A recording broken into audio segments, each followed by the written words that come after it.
Resources will come to order. Good morning, everyone. I want to welcome you to our hearing, especially our witnesses, the members who traveled here, some who live here, and the guests in the audience today as we conduct this hearing.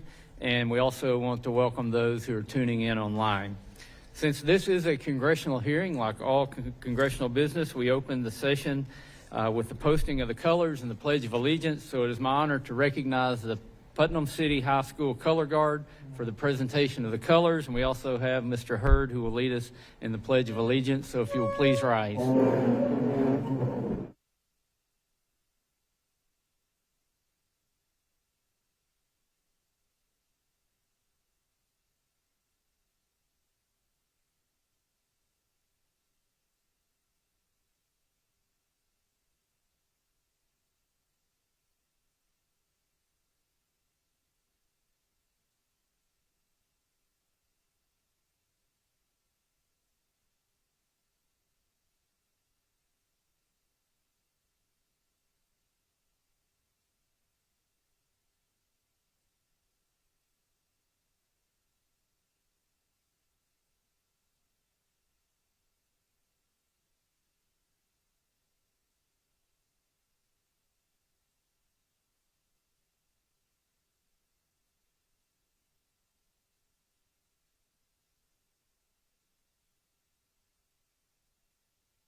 Thank you. You may be seated.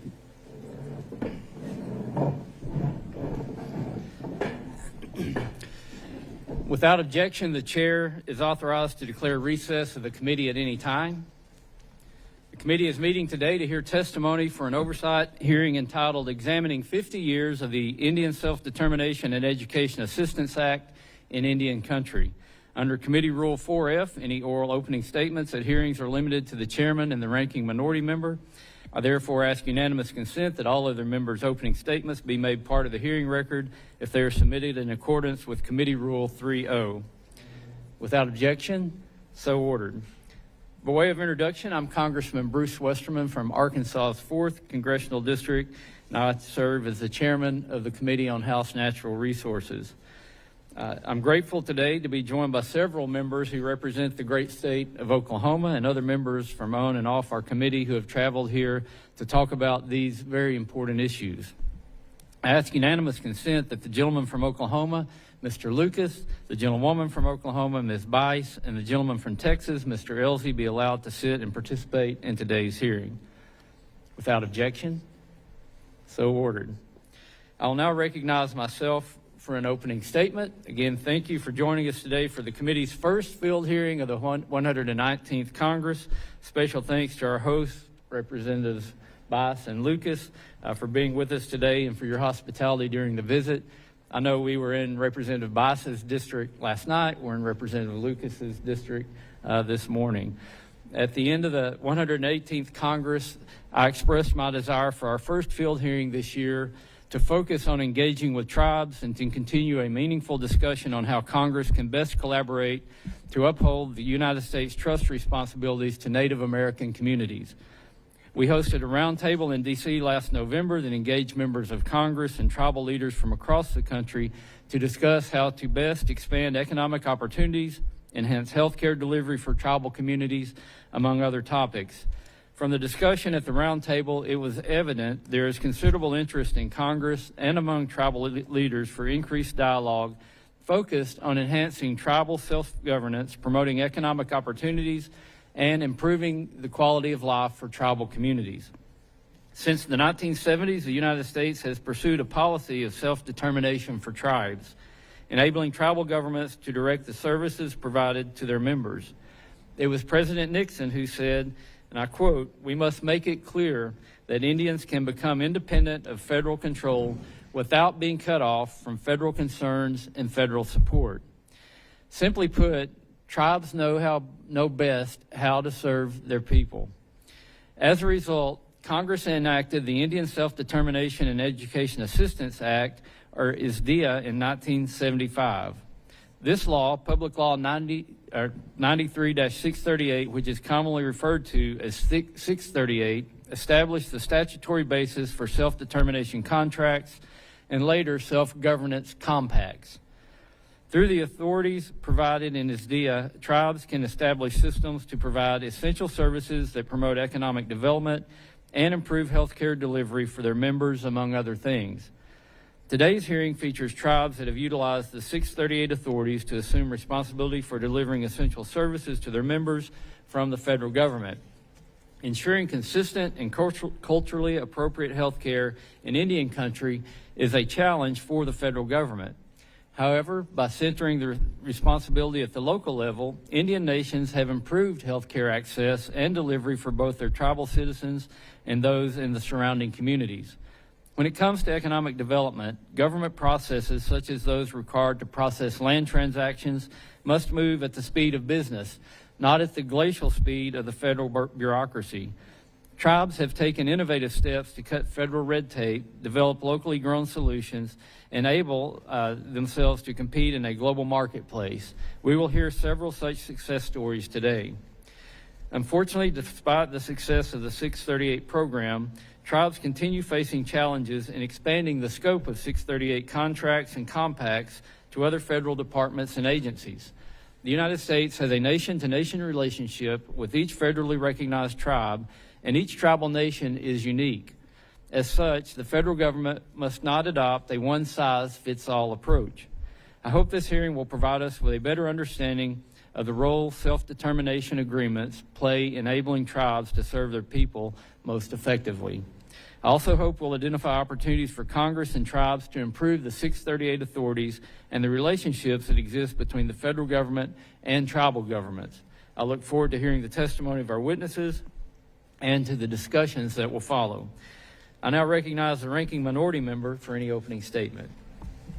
Thank you so much, Chair Westerman, for holding these hearings. Thank you to our Oklahoma representatives and everybody who has come. It's a wonderful showing, and it demonstrates, I think, our commitment to the bipartisan nature of tribal sovereignty and tribal self-determination. So I'm very grateful to everybody for being here today. And to our witnesses, I need to tell you, Oklahoma is one of those places that anybody who has worked in Indian country knows is where you come if you want to know more about Indian self-determination. I myself, when I helped set up 2 separate tribal health clinics, we looked to you, and you showed up, and you helped us, which is what you do to tribes across the country. You are always there with your assistance. And on a 50th anniversary, it is important that we both celebrate and reflect. It's celebration and reflection to see where do we need to go from here? What lessons can we learn? And you, in your written testimony, have pointed out a guidepost of what we can do. You have suggested that we increase and expand Indian self-determination to other agencies like the USDA, that we make sure that we cut bureaucracy and red tape, that we look at some of the burdens that tribes who might not have a lot of resources may face.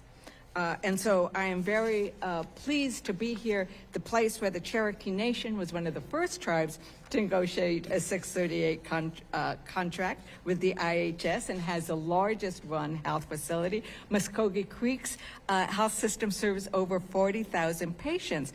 And we know that when you exercise self-determination and build these health clinics, it not only serves your people, and you know best how to serve your own community, but it benefits everybody in the surrounding areas. It's the neighbors, it's the non-Indians who are also benefiting from your work. I do want to raise, however, a concern I have, which is 74 days into the Trump administration, we are not yet, and I hope it is a yet, and we will see better stuff later on, seeing a commitment to the spirit of Indian self-determination. On March 14th, Trump rescinded Executive Order 14112, which stated reforming federal funding and support for tribal nations to better embrace our trust responsibilities and promote the next era of tribal self-determination. That executive order spoke exactly about what we need to do, which is how do we improve efficiency, how do we cut red tape, how do we make sure that we look at cost sharing, which is a problem. When the president announced the rescission, he deemed it harmful. But what is harmful about promoting self-determination and self-governance? The federal government should make it easier for tribes to access and utilize funding, not harder. On March 6th, we also learned that the GSA planned to terminate leases for 12 IHS and 25 BIA field offices. In Oklahoma, you are so very lucky. I am such a fan of Chairman Tom Cole and his work and commitment to tribes. So he was able to get the leases in Oklahoma rescinded. But what about tribes across the country who also need to make sure that their BIA and IHS offices that serve these programs continue to be able to exist? I also am very concerned about the Medicaid cuts, because we know that Indian self-determination does not exist in a vacuum. That when I was helping set up those clinics and when you were setting up your own clinics, you were relying on third-party fundings. Everybody's shaking their head because it's simply true. But you're relying on those Medicaid dollars to come in so that you could increase services, because sadly, we underfund IHS. We've had hearings on that, and it breaks my heart every time we read the numbers of how every other agency for their health care gets paid so much more. And if you cut Medicaid funding, tribes might have to cut services, they might have to cut staff, and this is a major problem. So an $880 billion cut to Medicaid doesn't just hurt other communities, it hurts this amazing goal and promise of Indian self-determination. So I look forward to hearing more about that. But, you know, it is a celebration, it is a reflection, and I think it is a wonderful moment to be here at a place that is such a central locus of those great ideals that President Nixon put into action when he signed the Indian Self-Determination Education Act 50 years ago. And with that, I yield back, Mr. Chair. Gentlelady yields back. Again, it's an honor to be here in Oklahoma, and it's also an honor to be sitting by my distinguished colleague, the Dean of the Oklahoma Congressional Delegation, and I want to recognize Congressman Lucas for brief remarks. Thank you, Mr. Chairman, and thank you for being here. And thank you to our very distinguished witnesses for testifying today. Congresswoman Bice and I are so pleased to show off Oklahoma, our beautiful First Americans Museum, and all the incredible tribes that bless our state. We have a very vibrant and complex history here, and I'm glad the Natural Resources Committee and its members have made the trip to learn ways we can continue to work together. Oklahoma is the home to 39 tribal nations. In my district, I have the privilege of touching and working with all or parts of 18 of them. It's so important that the federal government has a strong relationship with each and every tribe, and that's why I've long supported a number of key programs to ensure that the United States complies with its trust and treaty obligations. The topic of our hearing today, Indian self-determination, is certainly one that deserves our intense attention, with questions like, where can we expand and improve on 638 contracts and compacts? Where are funding needs yet to be realized? I hope we'll discuss these issues while still celebrating the accomplishments we've made since the ISDEA was passed in 1975. And with that, Mr. Chairman, again, thank you, and I yield back. Gentleman yields back. I also want to recognize my distinguished colleague, the gentlewoman from Oklahoma, Ms. Bice. Thank you, Mr. Chairman, and I will keep this brief because we have lots of discussion to get to, but I want to say first, for those that are here and have not previously been to Oklahoma City, welcome to the 3rd and 5th Congressional District.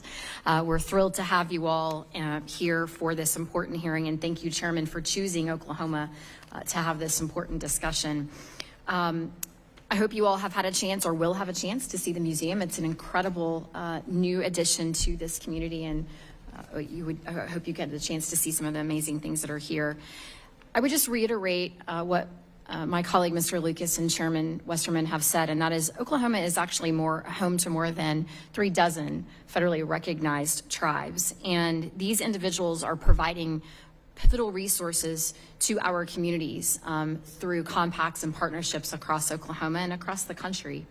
I look forward to the discussion of the last 50 years of the Indian Self-Determination and Education Assistance Act. I want to thank the fellow Oklahomans who are here, tribal leaders, and everyone else in attendance, and I look forward to a robust hearing. And with that, Mr. Chairman, I yield back. Gentlelady yields back. We do have a very distinguished panel of witnesses today with a vast amount of knowledge and stories to share with us. I want to now introduce the witnesses, starting with the Honorable Bill Anoatubby the Governor of the Chickasaw Nation in Ada, Oklahoma. The Honorable Chuck Hoskin, Jr., Principal Chief of the Cherokee Nation in Tahlequah, Oklahoma. The Honorable Gary Batton, Chief of the Choctaw Nation in Durant, Oklahoma. The Honorable Marin Harvier, President of the Salt River Pima-Maricopa Indian Community in Scottsdale, Arizona. Mr. David Hill, Principal Chief of the Muscogee Creek Nation in Okmulgee, Oklahoma. You'll have to bear with me, my Arkansas pronunciations here. Mr. J. Spaan, Executive Director of the Self-Governance Communication and Education Tribal Consortium in Tulsa, Oklahoma. And Mr. Mark Rogers, Chief Executive Officer of the Osage Nation Health Systems in Pawhuska, Oklahoma. Did I get that right, Frank? You did. Did I miss anybody? You missed the chairwoman. Oh, I'm sorry. Chair Supernaw from We never ignore Quapaw. the Quapaw, and the Quapaws are very prominent in my district in Pine Bluff, Arkansas. So I apologize for missing you there. I do want to remind the witnesses that under committee rules, they must limit their oral statements to 5 minutes, but their entire statement will appear in the hearing record. To begin your testimony, please press the button on the microphone using the timing lights. When you begin, the light will turn green. When you have 1 minute left, the light will turn yellow. And at the end of 5 minutes, the light will turn red, and I will ask you to please complete your statement. Sounds kind of like a game show. I will also allow all witnesses on the panel to testify before we have member questions. I now recognize Governor Anoatubby for 5 minutes. Good morning. Thank you very much, Mr. Chairman, and members of the committee and our Oklahoma Congress people. Sorry to say congressmen. But it's very nice to be here with you. I really appreciate the opportunity to briefly share our perspective on the importance and the impact of the Indian self-determination. Yeah, in Governor, can we education. have you move that microphone a little bit closer? Okay. Maybe I can lean We want to forward make a sure little. we hear you. Okay, you folks heard me though on that last first part, so I really do appreciate your being here today and actually locating the hearing here at First Americans Museum, which is a shining star in Oklahoma. And we're thankful for the opportunity to share our thoughts with you. As you said, you know, we offered written testimony, and this will be very brief. This act was monumental to tribes in our ability to exercise our sovereignty and be self-determined and do the things that we needed to do and need to do today for our citizens. It gives us the opportunity to administer programs that we had not administered before. They're administered by the federal government, primarily Bureau of Indian Affairs and Indian Health Service. And we took that seriously. We began right away to plan and put together ideas and programs that we could utilize to serve our people. When you empower people, empower tribes in this case, to run our own programs and deliver our own services, it gave us the ability to tailor these programs in such a way as to better meet the needs of the people that we serve. Since then, we've continued to work toward more effective and comprehensive services, allergies, and greater financial self-sufficiency. You know, we want to realize that vision that we had of self-determination. We're thankful for the federal government, and in this case particularly President Nixon, who had a view of what was happening in Indian country in the United States. He saw a need to make changes. And that change was very instrumental in the way that the tribes operated then and operate today. The revenue that we needed revenue, obviously. Some tribes had more than others, but many tribes simply didn't have the resources that they needed to really do the things that they wanted to do on their own. So this gave the tribes a bit of a jump start in being able to provide services to our people. But we needed additional revenue, and economic development certainly was key to that. And there's more in the testimony about the economic development effort. But we coupled that ability to run these programs and create revenue. We combined that so that we could then create additional programs that were not even operated by the federal government. And so this was the direction that we took. And we wanted to create the kind of revenue that's necessary to sustain not only what we're doing then, but also in the future. Our entry into business really was small with the purchase of the Artesian Motor Hotel in Sulphur. It was done in 1972. It was before the Self-Determination Act. Not every business succeeded that we began to operate, but we learned along the way, and this has helped us to be successful. I know that some folks here did stay at Okana. Okana is, in fact, a Chickasaw venture. It was done in conjunction with First Americans Museum. And it's an example of what can be done and what happened as a result of the Indian Self-Determination Act and allowing us to proceed as we felt necessary and using our own ingenuity and our own abilities to do what it is we wanted to do. Our tribal businesses have grown. They've actually become an economic engine that it greatly stimulates the economies of our local areas, but also for the entire state. In addition to funding vital programs, the revenues that are produced they provide services and they support our goal of self-determination. And we've grown to operate a diverse portfolio of businesses, and we now count 100 businesses or so that we are in fact operating. Through self-determination, we've been able to determine the markets and the industries we need to be into. We're really thankful for the Indian Self-Determination Act, all it has done for the Chickasaw Nation and its people, and really for Indian country.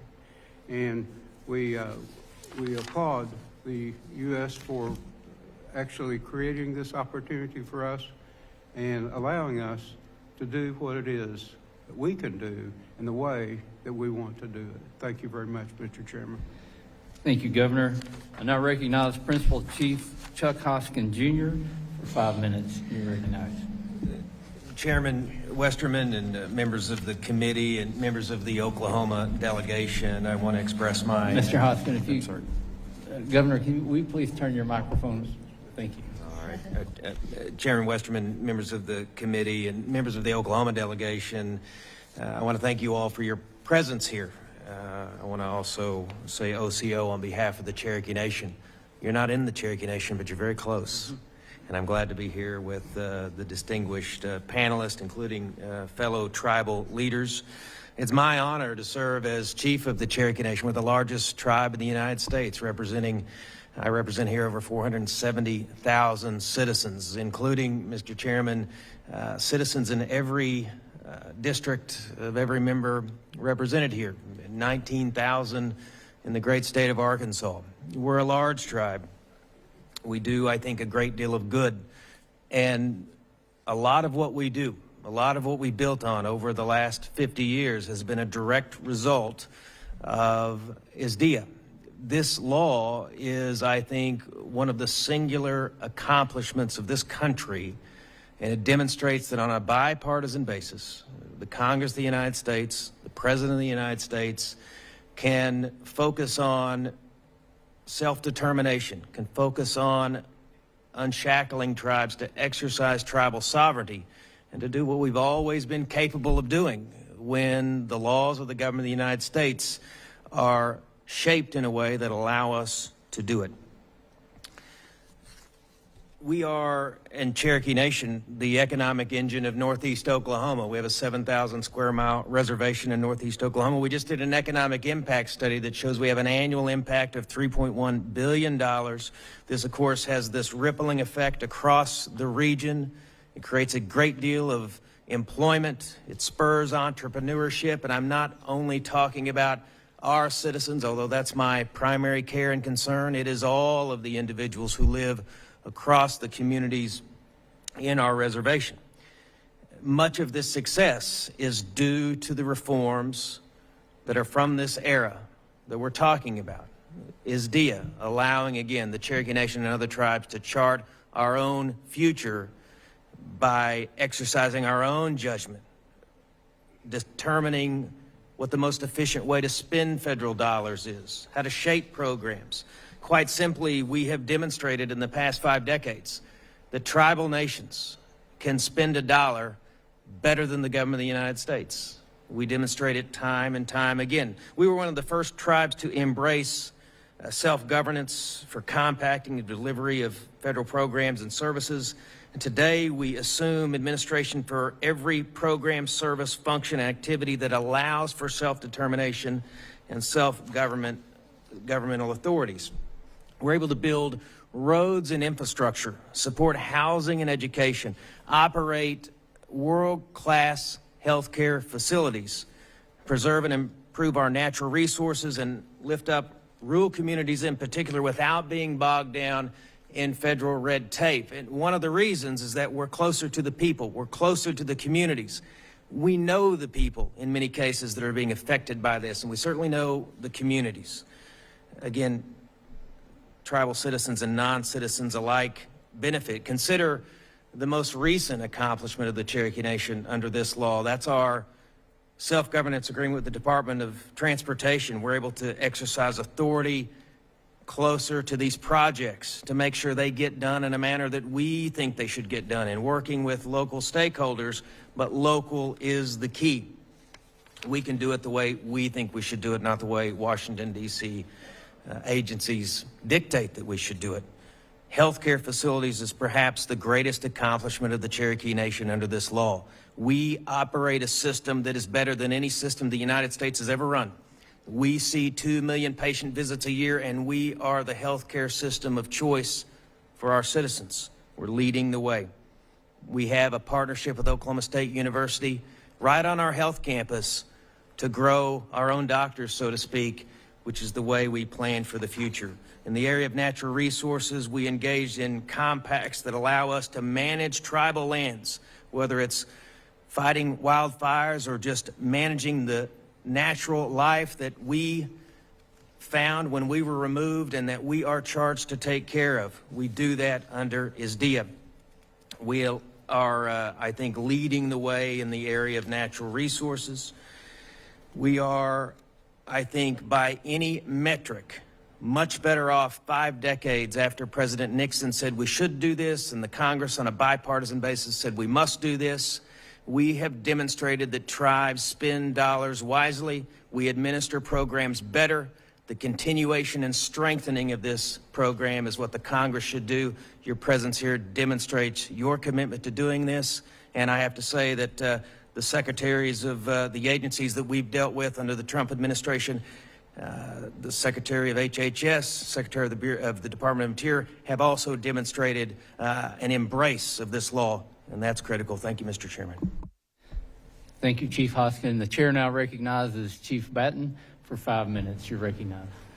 Mr. Chairman and members of the committee and our Oklahoma delegates, again, welcome to Oklahoma. Oklahoma is a Choctaw word, which is Okla is for people or clan, Homa is for red, so land of the red people. So welcome to the land of the red people. We're glad to have you here. And I just think about the Indian Self-Determination Education and Assistance Act has been highly successful for tribes. And I want to say Yakoki, which is thank you from our language, which means for you, Mr. Chairman, and the rest of this committee for recognize the basic foundation of self-determination is understanding that we're a government, first of all, and you have done that. And then secondly, understanding that everything is controlled best at the local level. And so our tribal citizens hold us accountable and responsible for everything that we deliver. That's when to me, accountability and responsibility truly happens. And so just to give you a little bit of knowledge about the Choctaw Nation, we're located in southeastern Oklahoma, Arkansas on our eastern side, Texas on our southern side, and then the Chickasaw Nation on our western side. But we encompass about 11,000 square miles, over 13 counties. We have about 230,000 tribal members located, again, as Chief Hoskin said, all across the United States of America. So we're very honored to have that. But one of the things I think that's been, to me, most successful is giving us that authority and responsibility to make things happen. So I think about, I've been with the tribe since 1987. So I've been 38 years out of this 50 years, I've been able to see the transition. And so I think about like our health system.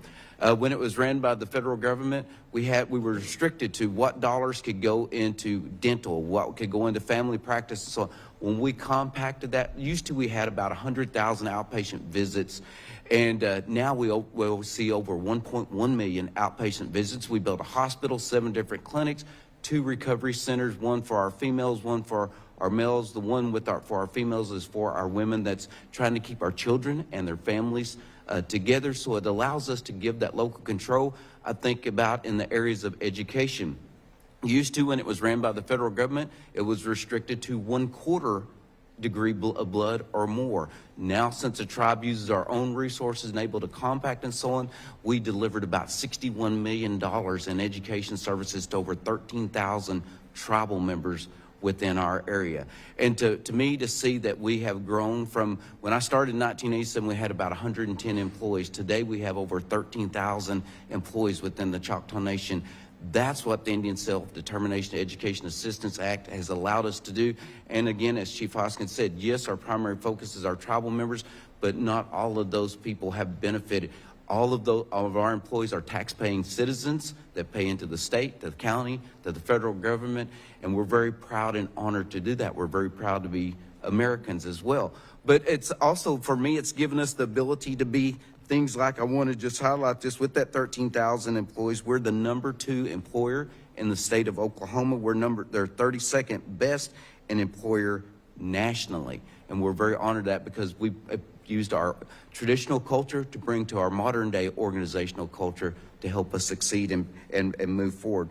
But some of the areas that we think is really important is to expand and solidify the 93-638 language, because mainly we have dealt with BIA and IHS. We believe that we should be able to compact any federal, I would say not federal funds, but treaty funded, because we signed the Treaty of 1832 between United States and the Choctaw Nation of Oklahoma. So that's the role and responsibility of the federal government to do that as our fiduciary.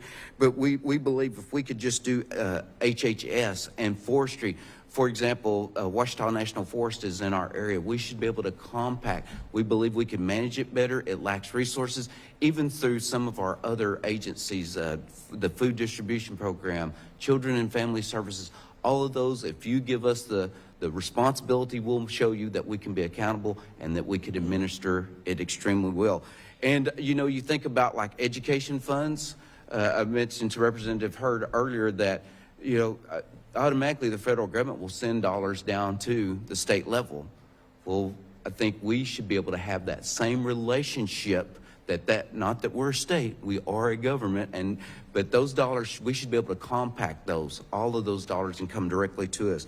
But again, we just want to thank you for being here today. We thank you for the opportunity, and we hope this is a good dialogue and information for you. And just thank you. Our tribal council also passed a resolution celebrating this 50 years of celebration this year, because it truly is a celebration in what the tribes have been able to accomplish. Yakoki, thank you. Thank you, Chief Batton, and you are the neighbor on the west of my congressional district. Yes, we are. And I now recognize Chair Supernaw, who with the Quapaw Nation has a very rich history not only in Arkansas, but in my hometown of Hot Springs. You're recognized for 5 minutes. Chairman Westerman, Chairman Hurd, Ranking Member Ledger Hernandez, members of the committee and members of the Oklahoma delegation, thank you for the invitation to testify before you today. Let me begin by telling you just how honored I am to be testifying in my home state. While you're here, you'll see that things are a bit different in Indian country than they are in DC. From me, and I assume from others, you'll hear that more government isn't the answer. We need a smarter government. We need one that works with Indian country to meet our needs, not a government that's stuck in its paternalistic past. 50 years ago, President Nixon challenged the Democratic majorities in both the House and Senate to reduce bureaucratic interference in the affairs of our people. As a result, Congress passed the Indian Self-Determination and Education Assistance Act of 1975. That law put in place a formula that we now know works. At the Quapaw Nation, we have elected to use BIA self-governance for 21 discrete functions, almost everything that we're eligible for. That's because when programs and services are authorized by Congress, they are most effectively administered by the tribal nations. Self-governance is not just about the efficiency of your government, it's about the efficiency of our government. In our experience, the act of self-governance alone is a form of economic development. Tribal members can learn the valuable technical skills that were previously reserved for residents of the District of Columbia. Before I go into specifics of programs, I want to let that sink in. Self-governance alone is a form of economic development. When the Quapaw Nation moved to self-governance, something changed for us. We moved from a tribe that was dependent upon the United States to one that was partners with the United States. As we gained proficiency, our mindset changed from what is the next service the federal government will offer to how can the tribe better serve our people. Looking back, it was the skills our government and people learned from self-governance that gave us the confidence to start a rehabilitation program, a commercial gaming business, and an environmental services company. The skills we learned in the early days of self-governance, things like cash flows, audits, reporting requirements, they changed the trajectory of our nation. We took the skills developed running our government and applied them to our economic development. It was a revelation, and for that, I am truly grateful. Now let me tell you a little bit about some of the specific programs. The Quapaw Nation operates a critically important substance abuse treatment program as part of our Indian Health Service self-governance. Tribal leadership felt very strongly that we needed to do more for our people that struggled to find comprehensive, compassionate drug treatment. Simply put, there was not a culturally competent or qualified provider in our area. I'm most proud to offer to our tribal membership and others in the community. We have already reduced some of the worst outcomes and are finally making progress to heal our people. Two of the most important BIA programs we run are our realty and trust management services. By controlling these functions together, the Quapaw Nation now retains sovereign control of our land. As a result, we can work with landowners and leasees to quickly and transparently resolve issues on trust land. The most important example of self-governance as economic development for the Quapaw Nation was the creation of the Quapaw Services Authority, QSA. We founded this authority to do work with the EPA Superfund site, which is working to clean up the toxic lead and zinc waste left on our reservation after the BIA allowed 70 years of unsupervised mining on our land. Although there is no formal EPA self-governance program, something that you all might want to work on, the Energy and Commerce Committee, to rectify. We worked with EPA and the Oklahoma Department of Environmental Quality to put an ad hoc program together after the first cleanup crew failed to protect our cultural resources. The tribe, via the QSA, is now working in lockstep with the EPA and the ODEQ to restore our land for future generations. Now, I would be a negligent tribal leader if I didn't also mention H.R. 1451, the Quapaw Tribal Settlement Act, the legislation introduced by our Congressman, Josh Burkeen, and our senators fulfills the settlement of our claim against the United States for the mining disaster I just referenced. I hope to have the opportunity to work with you on that legislation in the near future. Thank you again for the opportunity to be here today, and I look forward to answering any questions you may have. Ganake. Thank you, Madam Chair. Chair now recognizes President Harvier. You're recognized for 5 minutes. Muscogee, Kamdum. Good morning. How are you? Chairman Westerman, Chairman Hurd, Ranking Member Ledger Fernandez, and members of the subcommittee. Thank you for this opportunity to provide testimony on the 50th anniversary of the Indian Self-Determination and Education Act. My name is Martin Harvier, the president of the Salt River Pima-Maricopa Indian Community located in Phoenix, Arizona. I'd like to recognize Representative Gosar from the great state of Arizona, and thank you for your representation of the tribes of your district. Thank you, Representative. Our community has a long history of self-governance, compacting the majority of federal programs from the Bureau of Indian Affairs, and most recently from the Indian Health Services. We entered into our first BIA self-governance compact in 1995 and have expanded that agreement several times over the last 30 years. Today, we operate 17 programs, including tribal courts, road maintenance, and law enforcement. Perhaps the most impactful has been the Land Title and Records Office, the LTRO. Before taking over the functions of LTRO, it took the BIA up to 6 months to record a lease. After we took this function over, the community now records leases in 48 hours. The key to a successful LTRO program is to have access to the BIA Trust Asset and Accounting Management System, better known as TAMS. While it has taken several years for the BIA to grant the access we need, things are improving. Today, there are a few areas of concerns with the BIA. For probate, the BIA has a massive backlog, but there are layers of bureaucracy within the Western Region Office that do not allow us to submit completed probate cases directly to the Office of Hearings and Appeals, even though our staff is qualified to perform all functions. BIA should let us do this work ourselves.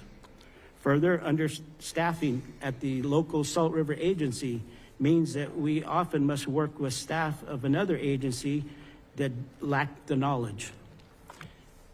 This means right-of-ways are often not approved within the 60-day window required by regulation, causing delay for infrastructure and economic projects. To address this, BIA must either staff up or let us approve these transactions ourselves. Finally, funding for our compact with the BIA is not sufficient.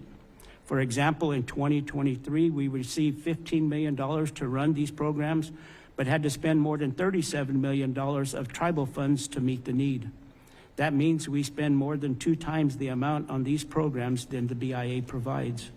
Over time, funding levels have not kept up with inflation, let alone population growth. More recently, we began compacting programs from the Indian Health Services in 2017.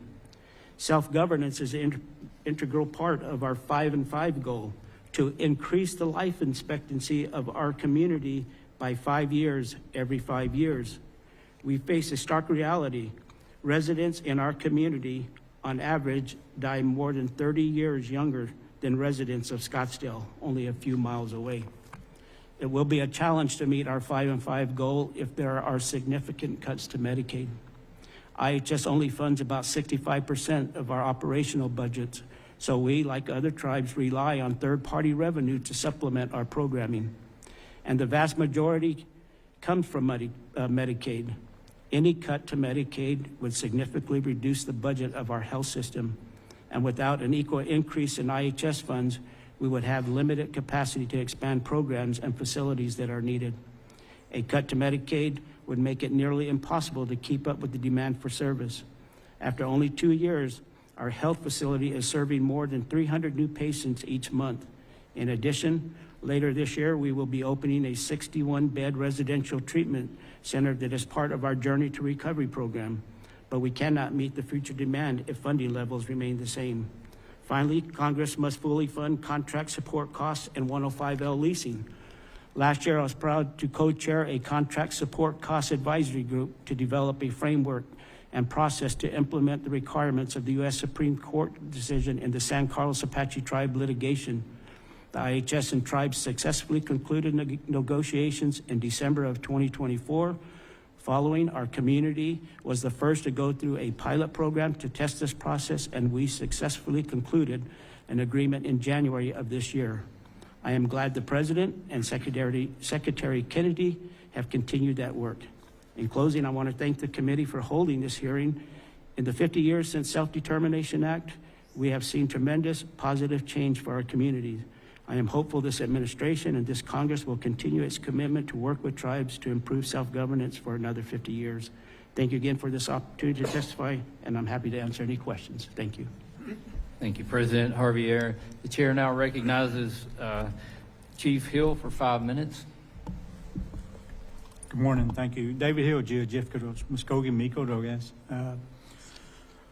Itawada, Hakfaskido, Joshua, my clan. Good morning. My name is David Hill, Principal Chief, Muscogee Creek Nation. My tribal town is Akfusky, and my clan is Beaver Clan. And I want to thank each and every one of you, Chan, and especially for this opportunity to speak in front of you. As we met before, Chairman Westerman, and I got glad to meet you today, Ledger Fernandez, and congratulations, Representative Hurd. And it's always been an honor to come before you. I can almost share the same thing as I was looking at my notes. It appears that Governor Anoatubby, Chief Hoskin, and Chief Batton kind of took some of my notes, so I don't want to repeat everything that's been said. And I'm pretty sure you have our testimony, written testimony. What I would like to do is share a little bit of who Muscogee people are. That's been our custom to tell you who we are. To originally come from Florida, to be relocated, to be removed again, to Tennessee, South Carolina, Georgia, Alabama. In the 1830s, been removed again by General Andrew Jackson in the 1830s on a removal act. Nothing but the clothes on our backs. To walk the Trail of Tears, over 24,000. Only 18,000 made it to Oklahoma. To where we are today, 100,900 Creek citizen, fourth largest in the United States. And it's an honor to be here again, to where we was at before. Last year, we attended the Nixon Foundation here on this same issue. To where we're at with nothing on our backs to come here to Oklahoma with only 3.2 million acres now. And it was removed from Alabama and Georgia, giving up over 22 million. But to where we're at today, as has been mentioned, IHS, law enforcement. When I first came in office 6 years ago, we only had 30. Today, we're up to 140. We have 5 hospitals. And I think we're the only tribes that we service Creek citizens, non-Creeks, and non-natives. That's how we help our communities, as well as emergency management. We assist those communities. The drones that we have. Actually, we used it this last week and just recently, yesterday in Wagner, with the assistance of the Cherokee Marshals. That's how we work with our communities. And it's been a struggle, our history, fighting for our rights and freedom. And just recently, we came from Horseshoe Bend. As you well know, that's the last battle of Muscogee Creek Nation with Andrew Jackson. And we offered our services when that tornado came through. But due to regulation, we weren't able to. We was going to send our harbor crew, our cemetery crew, to help clean up the debris and all the trees that fell down. But that's who we are. With everything that's been said, as I mentioned, I'll be repeating everything. that the rest of these tribal leaders have mentioned. I'd just like to read one quote from President John F. Kennedy. American Indians remains probably the least understood and most misunderstood Americans of us all. Our treatment of Indians still affects the national consensus. Before we can set out on the road to success, we have to know where we have been in the past. It seems a basic requirement to study the history of our Indians. Only through this study can we, as a nation, and do what must be done in our treatments of the American Indians, is not to be marked down for all times as a national disgrace. Recently, 2020, July 9th, the Supreme Court ruled that Muscogee Creek Nation reestablished a reservation. That affected Indian country. That affected Muscogee Creek Nation. That affected the state of Oklahoma. That affected Indian country. And all to say this is we had governor on ever since. Before our first treaty, 1733 with England, or the first to have a treaty with the United States with President Washington in 1790, the Treaty of New York. We still have the same government. As Chief Hoskin had mentioned, we conduct business, I would say, almost better than the United States government. When Chief Supreme Court Justice Gorsuch had mentioned, and that's my last quote, at the far end of the Trail of Tears was a promise. I had mentioned to Member Fernandez that I carry my Bible with me. Over 8 treaties with the Spain, Britain, and England. Over 38 treaties with the United States and other tribal leaders. And that's all we want, is the promise that was given to us. Maro Maktagas. Thank you, Chief Field. The chair recognizes Mr. Spaan for 5 minutes. Chairman Westerman, Ranking Member Ledger Fernandez, and members of the committee. Thank you for the opportunity to speak with you today. My name is Jay Spaan. I'm assistant in the Cherokee Nation and serve as Executive Director for the Self-Governance Communication and Education Tribal Consortium. We're here today because 2025 marks the 50th anniversary of the Indian Self-Determination and Education Assistance Act, a landmark piece of legislation that fundamentally changed the federal-tribal relationship. Before ISDEA, the Bureau of Indian Affairs and the Indian Health Service controlled most of the programs serving tribal communities. There was little room for tribal input and even less for tribal control. ISDEA changed that. It gave tribal nations the tools to reassume control of federal programs through self-determination contracts and self-governance compacts. And what we've seen over the last 5 decades is that when tribal nations control the programs that serve our communities, outcomes improve. Services become more effective, delivery becomes more efficient, and economic and community development follow. In the early years, tribal nations faced resistance from federal agencies that were reluctant to give up control. It took persistent leadership from tribal leaders to drive home the need for tribal authority and accountability.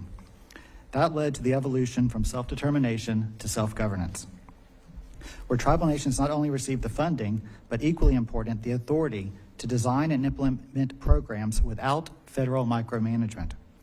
Congress first tested this through a demonstration project in 1988, then made it permanent in 1994. Today, over 380 tribal nations have a self-governance compact, and nearly all tribes have at least one self-determination contract. Under these agreements, tribes manage a wide range of programs, from healthcare and public safety to natural resource management and infrastructure. The success of self-governance is undeniable. A recent study found that from the late 1980s, when self-governance was introduced, to 2022, the per capita income of tribal citizens living on reservations increased by 61%, and the proportion of families with children living in poverty decreased significantly. The GAO has cited ISDEA agreements as a best practice for federal agencies to distribute funds efficiently, reducing burdens for both tribal and federal partners. ISDEA gives tribes flexibility to redesign programs, integrate funding streams, waive unnecessary federal rules, and focus more on delivery than red tape. It also encourages innovation and builds local capacity in tribal governments, skills that have ripple effects far beyond individual programs. As we celebrate the success of the law, we must also look forward. We believe it's time to expand ISDEA's authority into new areas, especially in agriculture, more healthcare programs, and law enforcement. First, we urge Congress to expand ISDA authority to include key programs within the U.S. Department of Agriculture. Tribal nations are deeply involved in the agricultural economy, managing vast farmland, producing livestock, operating successful farming operations, and addressing food insecurity. Extending ISDA authority to USDA provides tribes the opportunity to assume greater control over and to make USDA food and nutrition programs, rural development, conservation, and food safety functions more effective for their communities. Based on the success of the Limited Food Distribution Program Self-Determination Demonstration Project, we know expansion of self-governance will result in positive outcomes. Second, we recommend expanding ISDA authority to additional healthcare programs within the Department of Health and Human Services. Tribal health systems are filling critical gaps in rural healthcare. Given the success of self-governance at IHS, extending this authority to other HHS programs is both logical and urgently needed. Public safety is another area ready for expansion. With over 230 tribal law enforcement agencies already in operation, extending self-governance to DOJ programs would empower tribes to address high crime rates, respond more effectively to a crisis, and strengthen intergovernmental partnerships. This would also provide an opportunity for tribes to better integrate law enforcement resources, reducing both administrative burden and federal fragmentation. Further, for Indian Affairs to be prepared for the next 50 years of self-governance, the agency must modernize its systems and processes. Right now, tribes are hindered by outdated databases, delays in fund distribution, and inefficient communication. We recommend that the committee direct Indian Affairs to upgrade their technology, improve data sharing, and streamline processes to meet the demands of modern self-governance. Finally, we ask Congress to address a long-standing inconsistency regarding contract support costs. While ISDA agreements can be negotiated with agencies across Interior, only BIA and BIE programs currently receive CSC funding. We recommend amending appropriation language to make CSC available for all ISDA agreements within the department. A change to one line of text in appropriations language would correct this issue. By making these changes, Congress can strengthen tribal self-governance and ensure that federal programs truly work for the communities they're intended to serve. Thank you for your time, and I welcome questions. Thank you, Mr. Spaan. The chair recognizes Mr. Rogers for 5 minutes. Thank you, Chairman Westerman. Mr. Distinguished Spaan, will you committee- please turn your microphone? Thank you, Chairman Westerman, distinguished committee members and attendees. Hello, I'm Mark Earl Rogers, CEO of the Osage Nation Health System. It's a distinct honor today to present before you on behalf of the Honorable Chief Kahika Jeffrey Standing Bearer of the Osage Nation some brief remarks regarding positive impacts of our health programs upon the Osage people, their families, and the community through the life-changing impacts of self-governance and self-determination in Oklahoma's largest county, Osage County, located in the Pawnee Service Unit. Our funding via a compact with the U.S. government under the self-governance mechanism has brought incredible economic viability, stability, and services to the people of the Osage Nation and other tribal members we service. Along with our grants programs, I often describe these integrated services as a programmatic tapestry or quilt of interwoven programs to service our population in ways that are vitally important to the health and well-being of the Osage Nation and does indeed have life and death consequences for many of the people we serve. Some of the services include medical, dental, optometry services, specialty care, behavioral health and substance abuse services, and other vital programs like public health immunization needs of the community. A diabetic grant providing education, limb care, and control of diabetes to decrease noncompliance, lowering long-term diabetic complications such as dialysis and limb amputations. Osage Strong is our active early interventional program we have in our clinic educating children and adults on healthy eating, dieting, and exercise with weight management for all overall health. Serving nutritional meals and addressing food insecurity annually for our tribal members via Title VI program, and community health representatives and senior services grants within our health system provide for the transportation of elders to medical appointments, sometimes a 4 to 5 hour round trip into and out of Osage County, as well as provide social services, case management, and other coordinated care for a population often suffering from geographic loneliness, food and transportation insecurity whilst residing in these remote parts of our area. Mobile Medical Unit Program, we have 2 units in operation that service the medical, dental, behavioral, and public health vaccination immunization needs of our tribal members located in areas where reliable transportation is a barrier to accessing health care and are reliable, often supporting non-tribal members in the process. Noteworthy of this program was when the Osage Nation had a tribal response to the 2024 Barnstall tornado emergencies during multiple declared federal, state, and tribal national states of emergency. Self-governance provided not only more services to the tribe in the area, but it has also generated incredible economic opportunities for both Native American and non-Native citizens alike. Everyone prospers in the community when the Osage Nation prospers. Self-governance has provided this ability to deliver these programs and services to the people in a more robust, decentralized manner, allowing for the Osage Nation to leverage these vital programs and services as a result. Some of these opportunities include approximately $85 million in new construction with investments in health-related services with a new clinic, expansion clinic, assisted living facility, primary residential substance abuse center providing jobs and opportunities on a grand scale in the community. Our self-governed tribal health system and grants create jobs via annual budget of $62 million in the region with payroll, taxes, community infrastructure, education, and housing market stability. It also provides valuable cultural and tribal unique opportunities for the Osage people that are vitally important as a proud, viable nation of Native peoples central to self-governance and self-determination. Our area vocational programs and higher education institutions also benefit with producing the future workforce necessary for our programs and deliver these vital services to the community, keeping the next generation home with the future and thus bending the curve of outward migration from decades past. Development of the Deposhka and the Anoatubby Osage Art School to strengthen and preserve the language and culture through education is important. The economic impacts of being a self-governed tribe for a new younger generation to remain within their communities that had not been previously available. Osage Nation tribal members are also more involved in their governance, providing more employment opportunities in tribal government and with other elected positions in their tribe now and into the future. The ability to remain culturally active as a tribal nation and to grow and stabilize in ceremonies, language, and traditions, all vitally important to the Osage people since time immemorial, with traditions handed down from their ancestors allowing for the Osage people to be the Osage Nation. It's with great honor that I share my experience with you on behalf of the great Osage Nation, its proud people, and to present this testimony today before this committee as requested.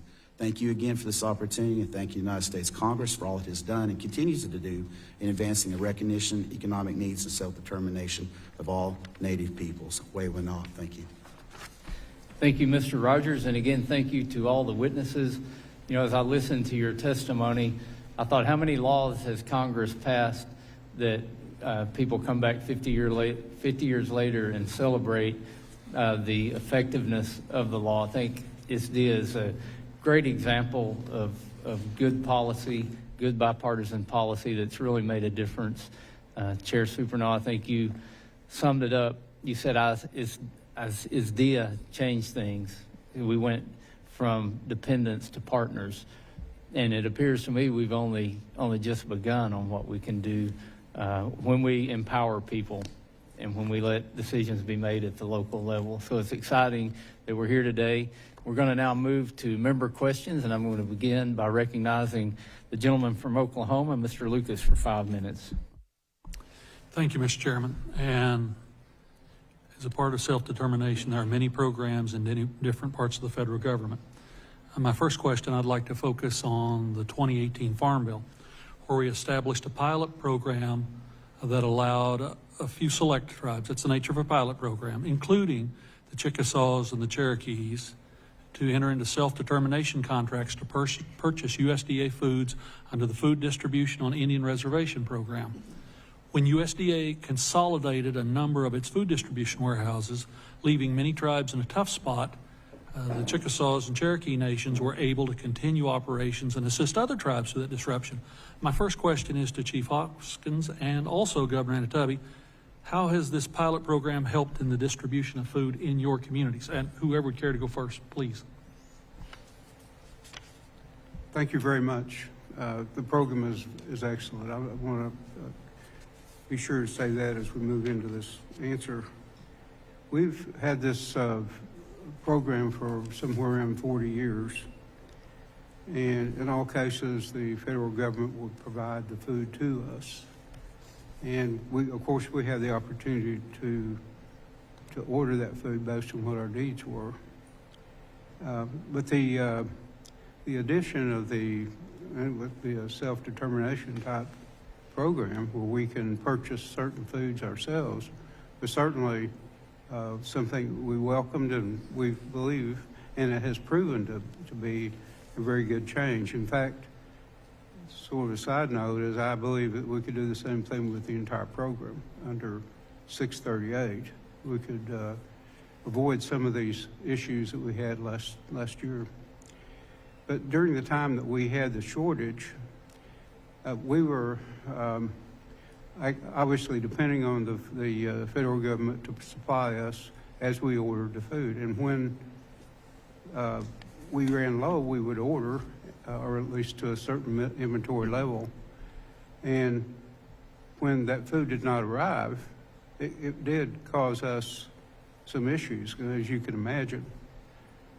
Fortunately, our team, because we have several sites, we were able to move food around where it was needed, and we were able to meet the needs of the people who came very, very close to running out of food for distribution. But in the case of this self-determination program, that simply did not occur. We could acquire the food that we needed when we needed it, and we were in charge of this acquisition. So it's a very good program. I believe it could be extended into the entire program and allow us to operate like we would any other Indian self-determination program. Any thoughts? Yeah, Congressman, thank you for the question, and I echo what was expressed by Governor Anoatubby. It's a good program. It's an effective program. We've used it, I think, to good ends in our food distribution program. People should understand what you all understand, which is that these food distribution programs are really, in our tribal lands, grocery store experiences in which the dignity of the citizen is maintained, but they're able to access food that they need.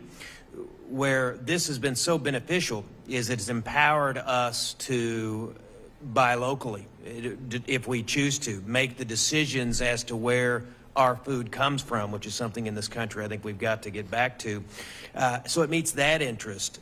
It also meets an interest that wasn't written down anywhere, but it's the pride of both the people who access these foods, knowing that the Cherokee Nation, their government, is making those decisions, and our own pride in demonstrating further that we've got the capacity to make these decisions and make these purchases and do them in a way that benefits our people.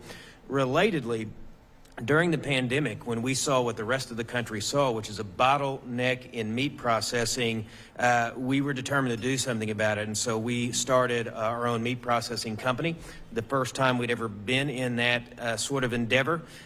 It was a challenge. We stood it up. Part of the success, though, and part of the success of what you're talking about is we also were able to take product from that meat company, put it into those food distribution stores. And when I'm talking about the pride of an elder knowing that the beef that she bought, the hamburger meat that she bought, was not only something she wanted, but was something that her tribe generated, and she knew it.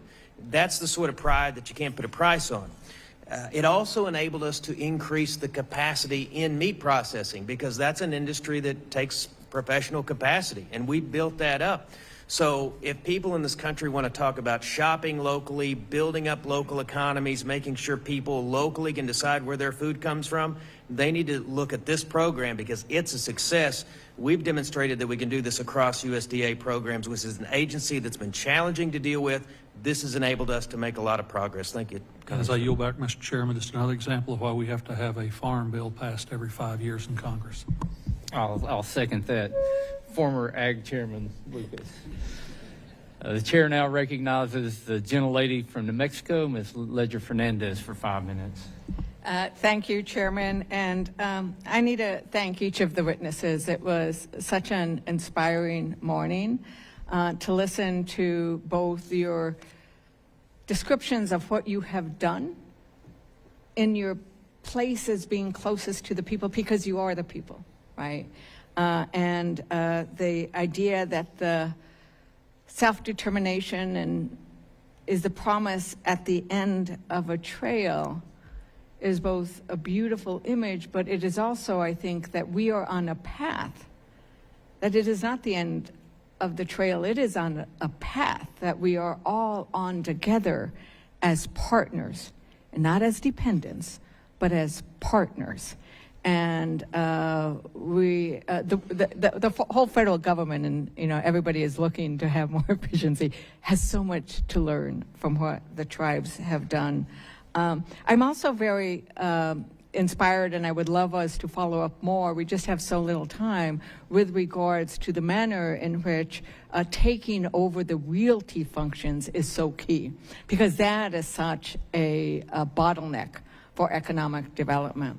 But I wanted to thank the chair for raising the issues with regards to the tribal nutrition programs, because I actually also had a Tribal Nutrition Improvement Act that has been funded, and there is a tribal nutrition pilot project that will apply for 10 tribes so that they can also take over. It's sort of like, I see some of these programs that you were discussing, Chief Hoskin, they're kind of like the camel's nose in that tent. We need to show the USDA that yes, tribes know how to run these programs incredibly well and will do so well on it. But I wanted to go back to the idea that the Indian health facilities can see up to 70% of their funding come from Medicaid, because as discussed and as some of you have mentioned, the IHS funding alone is not enough. Medicaid provides coverage for 36% of non-elderly American Indian and Alaska Natives, and over half of American Indian and Alaska Native children.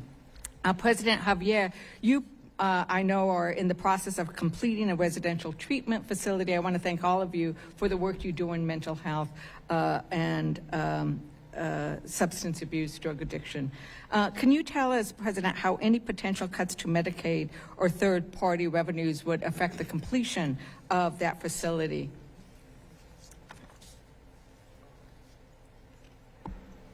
Representative Fernandez,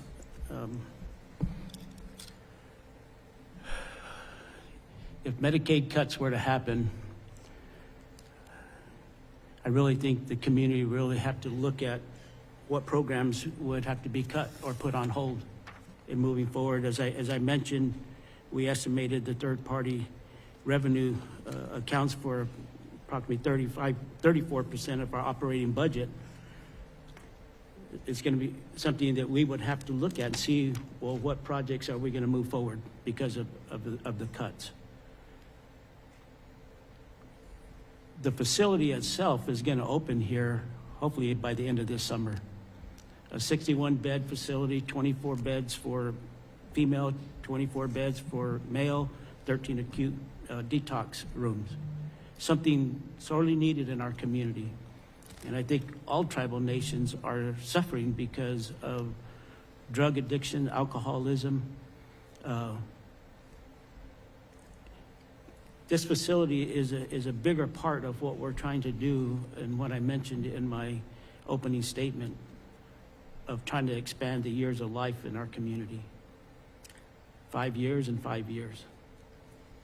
If this project and if Medicaid was cut again, we would have to just see what programs that we can continue to move, having to use now tribal dollars to provide these services that third-party billing would, or Medicaid would be able to help in. Thank you, Mr. President. And I might want to go quickly down the line and ask each of you whether, because each of you touched upon the importance of health care in the use of 638, and I'm running out of time, so I'll just ask, would Medicaid cuts affect your ability to provide the full range of services? Would it negatively impact?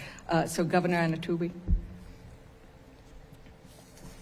Yes, ma'am. If Medicare were to be reduced, then it would affect our operation because we, again, utilize third-party revenue as a way to help fund our services.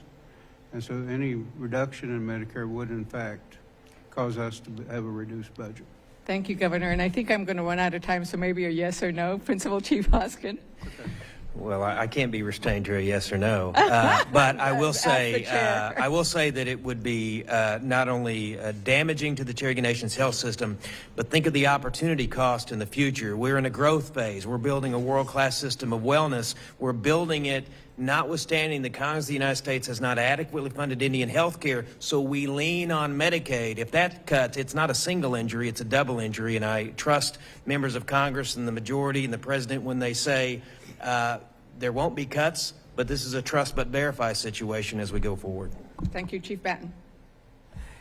I would use the word it'll be devastating to us because I think to give you a real life example, right now, according to our budget this year for this fiscal year, we're $30 million already behind on where our projections were. So for a health system that has a hospital, 8 outlying clinics, and 2 recovery centers for our males and females, it's almost 50% of our service delivery system, so it will be devastating to us. Chair Supernaw. Yes, it would have a very harmful impact in 2 different ways. One, the 9 tribes in Ottawa County came together years ago to establish the Northeastern Tribal Health System. We pooled our IHS dollars, if you will, in order to provide good quality health care for Native Americans in northeastern Oklahoma. So it would obviously have a direct negative impact to NTHS. The second impact would be our Quapaw counseling services that I mentioned previously, which is a drug rehabilitation program. Basically, we would have to stop providing care to those that utilize Medicare. So I hate to cut witnesses off, but we're 2 minutes in on this one. You were 4 for 4. Does anybody, the last 4, disagree with any of the first 4? All right. Very good. This is And where you're good the at. gentlelady's time has expired. The chair now recognizes the gentlelady from Oklahoma, Ms. Boss, for 5 minutes. Thank you, Mr. Chairman. And because we have limited time, I want to get right to it. Mr. Spaan, in your testimony, you actually mentioned expanding healthcare authorities. Can you elaborate a little bit on what you mean by that? Yes, currently self-governance authority is only provided for IHS programs. The tribes use a number of programs that are outside of IHS within HHS. So either it's from SAMHSA or HRSA or other agencies. And these supplement these programs to provide a comprehensive, holistic approach to healthcare. And those are currently being offered through either block grants or granting mechanisms that are very limiting. And so expanding that self-governance authority to these additional programs would provide tribes the additional flexibility needed to really look at wraparound services and take all the federal funding and redesign it in a way that suits their community the best. There's examples right now where if you get program funding from an HHS program, that you have to keep that separate from your IHS money. You have to track it separately. You have to have separate staff. You mean managing it. bureaucracy? Yes. No. So it would definitely cut federal bureaucracy and cut the red tape. Thank you very much. You also mentioned that you would like to see an update to IHS technology to be able to process these programs quicker. Can you give me a little bit of an insight into that as well? I was actually referring to Department of the Interior. Oh, okay. Yeah, at Department of Interior, they have an outdated database for transfer of funds. It wasn't ever designed for self-governance or self-determination, contracting and compacting. That needs to be corrected. They have challenges with getting reports out to tribes on what the funding is being used, how the funding is being transferred to them, when it's transferred to them. We just really feel like there needs to be an overall modernization within Department of Interior to make sure that they stay on the edge of being able to support self-governance in the future. Thank you. I want to move to education. There's a lot of conversations around education currently, and you all have, I think, the opportunity to provide some services to your tribal members that's maybe unique. Does anyone want to talk a little bit about some of the unique education partnerships or programs that you have provided to your tribal members that you think that we should know about? Chief Batton? Yes, one of the programs we have it's called the Posse program, the summer school program, where we have 89 different school districts within the Choctaw Nation Reservation jurisdiction area. And it's been proven that if children in the 3rd grade, if they are not at the level they need to, their chances of graduation are very limited. So what we do is we provide that opportunity for all Indian and non-Indian students all across the 89 school districts, and we do that every summer. We employ about 200 teachers to help supplement their income so that they can provide that. They do art, they do all these other types of things, and they love it because they get out of the fixed system of what they have to provide to children, but you get the children back on the path that they need to be, and it's been very successful for us.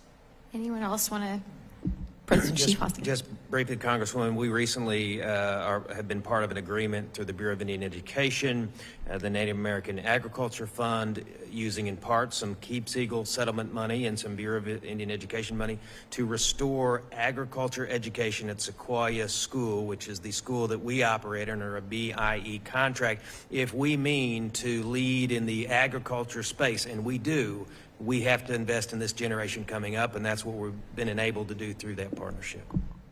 Fantastic. Anyone else? Let me pivot a bit. Chief Hill, can you discuss a little bit about the Eufaula dorm the Muscogee Creek Nation manages and how services have assisted in education? Thank you for that question. The Eufaula dorm works with the Eufaula school. Approximately went to a 7-day, have to go back to a 5-day because employment is hard to keep. Keeping the kids there 7 days a week, but it's been operating now I can't remember how many years, but it would be devastating if those funds were taken away from Eufaula dorm. That's the only way to the poverty level where they come from. That's been a big issue. A lot of them rather stay at the dorm to help or to get more education and assistance other than going home. And that's a big tragedy there. Most of them live with their grandparents. But the Eufaula dorm has been a great assistance. We had several elected officials that went to Eufaula dorm, and it's real passionate to them to keep going. But education there on the funding for it is one of the best opportunities you have, and if it is taken away, that would definitely affect our dorm there. I'm out of time, so Mr. Chairman, with that I yield. This gentlelady yields back. The chair now recognizes the gentlelady from Oregon, Ms. Hoyle, for 5 minutes. Thank you, Mr. Chair. I represent the central and south coast of Oregon, and which is the home of 4 tribes: the Coquille, the Cow Creek, the Siletz, and the Tsi Clusi, also 1/3 of the members of the Grand Ronde and the Taloha Dini. So tribal nations are a really important part of my district. And as an Oregon representative, I bring the values and mission that we have, that the United States has a moral and financial responsibility to acknowledge our responsibility for the injustices of the past. And the Indian Self-Determination and Education Assistance Act and the contracts under it play a critical role in that. I'd also like to request unanimous consent to enter into the record a letter from Carla Keene, the chair of the Cow Creek Band of Umpqua Tribe of Indians, on the importance of the Indian Self-Determination and Education Assistance Act and the tribal self-government governance. Without objection, so ordered. First, I'm going to take a point of personal privilege. My family came over from Ireland during the famine, and the Choctaw Nation, after the Trail of Tears, sent money to starving people in Ireland that my family personally benefited from. And we tell that story, and I heard that story growing up, and we tell our children of your generosity. And I just want to say thank you. It really matters. So, tribes in my district have shown how valuable it is that they've been able to use the contracts under ISDEAA to have local contracts on forestry and healthcare and focusing on health, right, for our rural communities in a culturally competent way. You're an important part of our economy. And Chief Batton, I'd like you to speak specifically to the efficiencies, because I have seen our tribal nations, again, without red tape, use federal dollars more efficiently. The effectiveness of outcomes that you have seen for your tribe in your tribal forest management, what you have done and how you have been able to use these dollars more effectively than the Forest Service on Forest Service lands. Yes, I mean, again, when we're able to, it's our home, right? So whenever it's there, we're able to make sure and protect it. We want to make sure to utilize the resources. We have I always say we're the very beginner in conservation, so we want to make sure and manage all of this, the forestry, the land. We want to do it properly, and we've been able to do that locally in partnership with the forestry department. And we believe, again, like the Ouachita National Forest, we believe any type of property, I would think any tribe here would say that we believe we can manage it. We could do it in a conservative way, and then also we could do it from an economical way in regards into promotion of economic development too, because in southeastern Oklahoma, tourism is a big industry for us. We believe we could drive people to southeastern Oklahoma to practice good conservations and have a good economy. Thank you. I'm working on a bill for tribal co-management of our Forest Service lands. We have the ONC lands where we have a patchwork set of ownership, and we see right next to Forest Service lands, BLM lands, and tribal managed lands how much better and easier it is to manage wildfire prevention and also manage, our tribes manage our forests for forest health for many generations. Is there anyone else here that would like to speak to some of the successes you've had in forest management with federal dollars? Because you get a lot less money than the Forest Service does. No, it's okay. All right, thank you. I yield back. Gentlelady yields back. The chair now recognizes the gentleman from Arizona, Mr. Gosar, for 5 minutes. I thank the chairman for hosting this hearing and our tribal members for joining us here today. We're going to learn a lot. In February, my oversight subcommittee actually had a hearing in regards to the mismanagement of some of the BIA schools.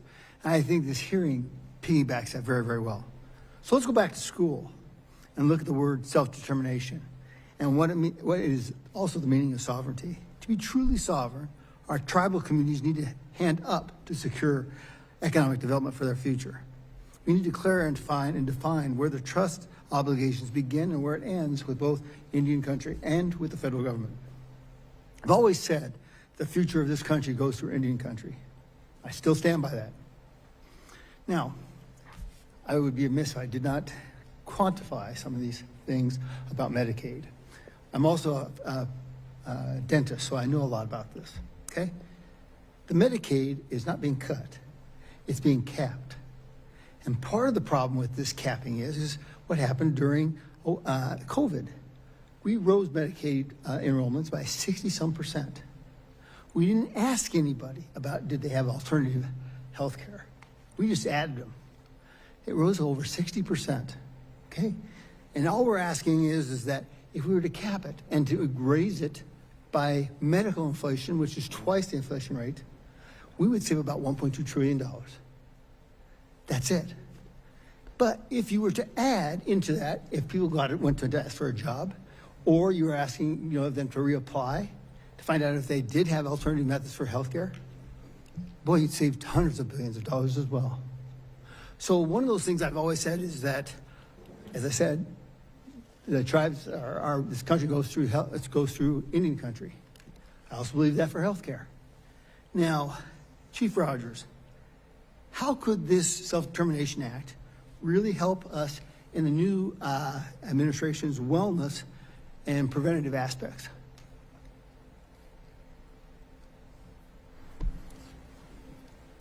I think being aware and looking at your resources and allocating them appropriately, communicating the challenges that arise as a result of any changes, the self-determination and compacting for tribes and stabilizing programs, which enables a tribe to plan multi-year out, be able to invest, sometimes paying back student loans, not just to HRSA, but sometimes to the tribe.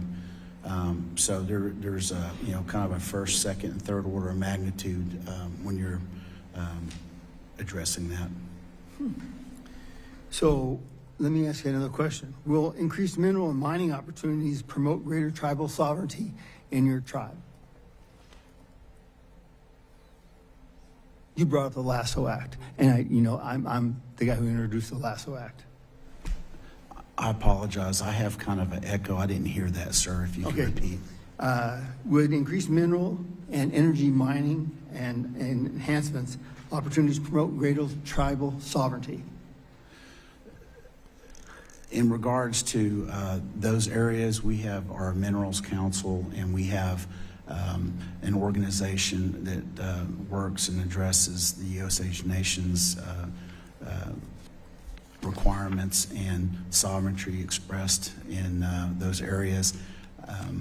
I'm not going to be able to speak to those today, as I was here for the self-governance and health perspective. I appreciate that. President Harvier, I would be remiss if I didn't talk to you. As you know, in the desert, water is life, okay? How could self-determination actually help build, and through Indian country, help regionalize water use and help? Like, for example, in northern Arizona, we've got a number of Indian settlements that could really help a lot of other people as well. You guys are always very preventative. Could a co-op actually work or something like that? Could you give me some ideas how that could work? So Representative Gosar, I know you represent a lot of the tribes along the Colorado River. We live in the Phoenix metro area. We were one of the first tribes to receive our water settlement in our community.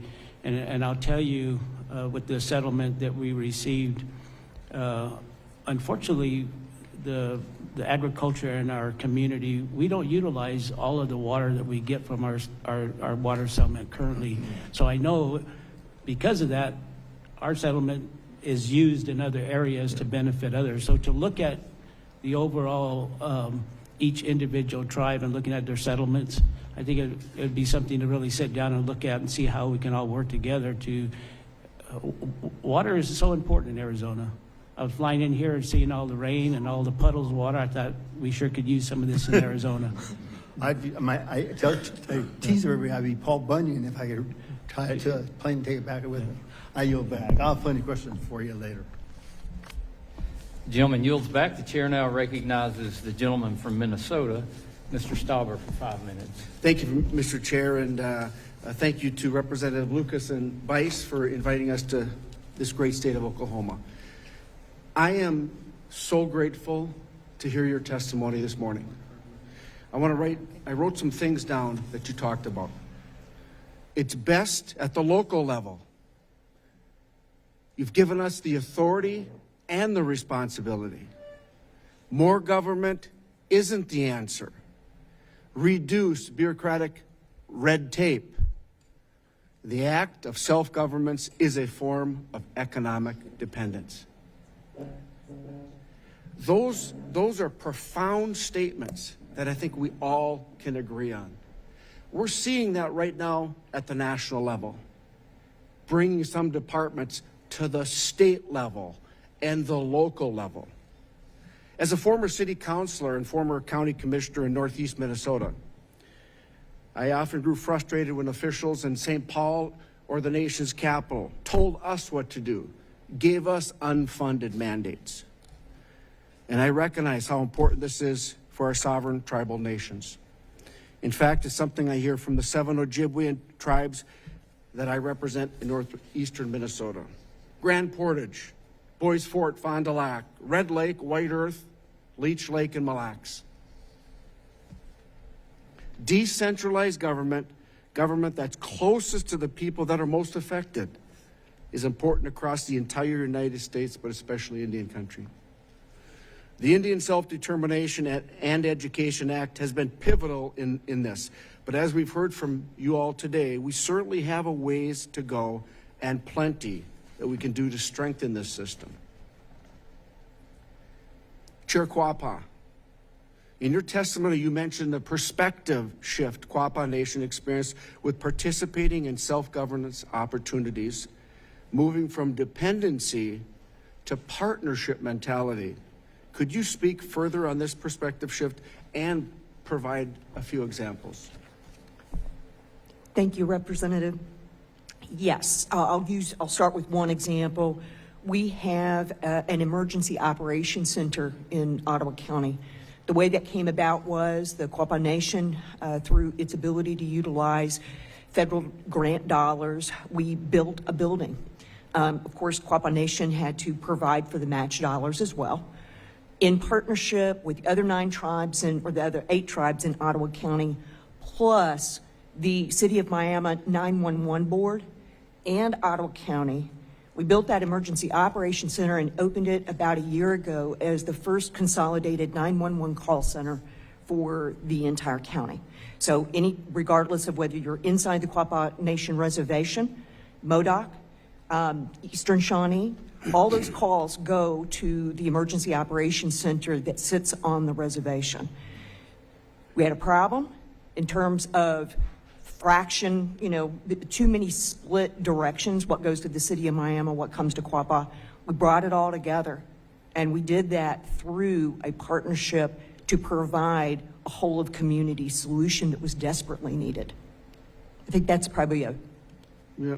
So if you couldn't practice self-governance, do you think some of these issues would have been solved? And if you were just relying on the BIA and other federal entities, how long would these problems have taken to resolve?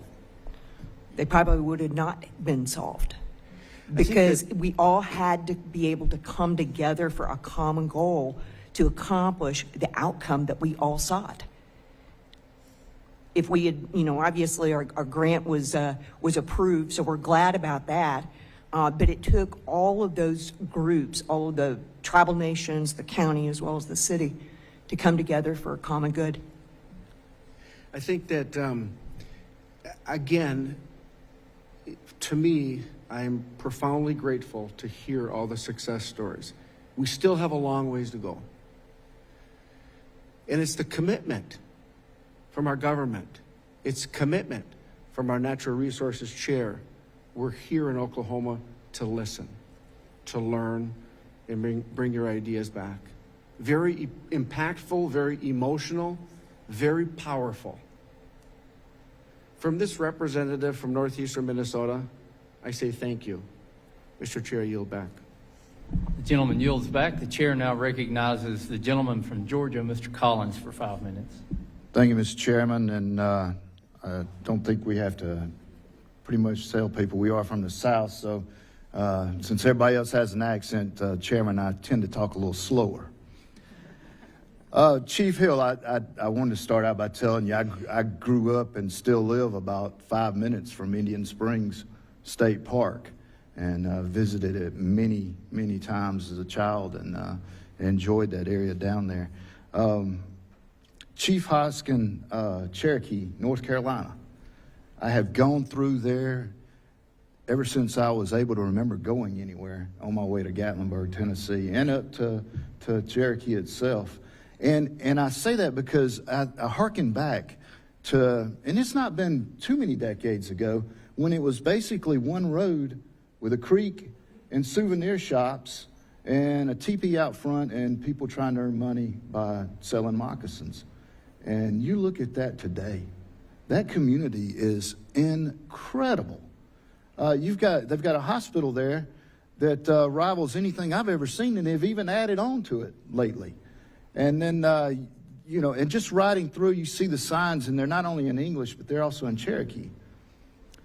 And the reason I say that is because the Eastern Band of Cherokee Chief Hicks was in my office not too long ago, and he had the superintendent of the schools there, and they were telling me about all of that. I thought, like 99% of Americans out there, that the federal government did all that. I did not realize, didn't even know what a 638 was. But they sat down and were telling me just how proud they were of their education system, just how proud they were that they were able to bring culture back to the students just by doing things like teaching the native language, and how that was making people proud to be who they are and where they came from. And they happened to be in my office right before we had a BIE oversight hearing. And the things I've seen, I'm second term, but the things I saw in my freshman term of what we've done to the Indian reservations and tribal lands out there, it's disgusting. You know, BIE, you talk buildings that shouldn't even be occupied. That we shouldn't even have people in these things. We've got tribes out there that the cartels have taken over, and sex trafficking. We got tribes that have been asking to just mine their own land. They know how to mine. But yet, the federal government, in their infinite wisdom, put you on a piece of land, told you to stay there, don't move, and we'll take care of you. Thank God we did something that you can do 638 contracts. And I really didn't know what a compact was, but I've figured it out since your testimony, Chief Batton. So what I want to ask, since these 638s, what is the first small step, and I'd like to address it to Chief Hoskin if I could. What's this first small step that some of these other tribes that don't participate in this, what's one little step that they can do to get started down that path of self-governance? Well, one of the steps that a tribe that's not participating can take is really capacity building. And in terms of context, every tribe has the potential to execute in a really excellent manner on these 638 contracts, but because of the legacy of bad federal Indian policy, ISDE is good federal Indian policy, but we've got a great deal of bad federal Indian policy. The capacity is not always there. And so building some capacity on some specific programs, I think would be advisable. And we have partners in the government of the United States that can help provide some of that exposure. The healthcare system is one in which I think any tribe that should take that step, because it makes the most meaningful impact on the day-to-day lives of people that they are serving. And so any aspect of healthcare that a tribe could assume responsibility for, we don't have to speculate whether it will be done better. We know it will be done better. And just briefly, I could take everyone on a field trip to Cherokee Nation for a few hours and show you a federally run Indian hospital and clinic that pales in comparison to the ones that we run. The similarities are there's great people working in both of them, a lot of Native peoples. The systems are different. Our system is better. We deliver, and a tribe could take a portion of a healthcare system and assume responsibility, and I think make a great deal of difference. And so that would be my recommendation, capacity and looking at healthcare. Thank you. I know I'm out of town, but does the federal government offer to help in any way to these tribes get to that point? There are opportunities for help, and my friend Jay Spaan down there runs a wonderful organization that helps bring those together. And so there's a number of ways we can do that, and I think tribes should avail themselves of it. All right, thank you. I yield back. Gentleman yields back. The chair now recognizes the gentleman from Michigan, and I will point out the gentleman from Michigan is also the chairman of the Committee on Education and Workforce, and it's great to have him on the Natural Resources Committee as well. Mr. Wahlberg, you're recognized for 5 minutes.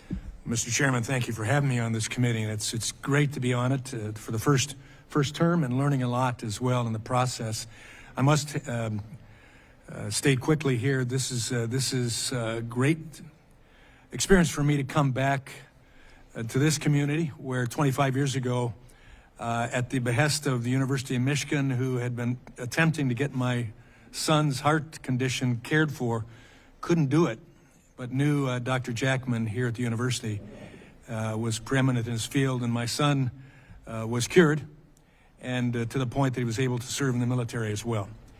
So I have a great heart for that. The only bad thing I remember is an Oklahoma wrestler that I could not best at one experience in my life, and I'll hold that against Oklahoma for a long time. That was in younger years as well. But it's good to be here, and appreciate the opportunity to hear what goes on in your efforts to lead your people, who are our people, together in a way that makes sense. I could ask a lot on education. I appreciated a hearing we had several weeks ago where we looked at it more.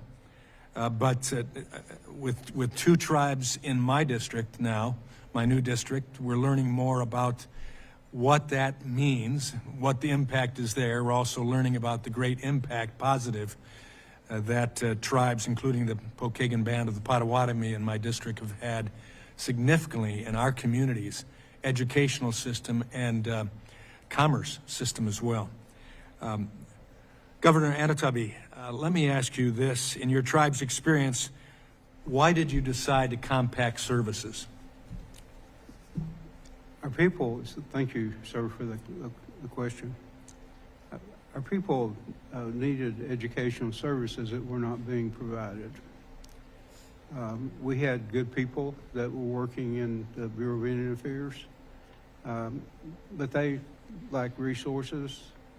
And with the schools, obviously, you've heard something about those schools already. The level of educational experience was pretty low.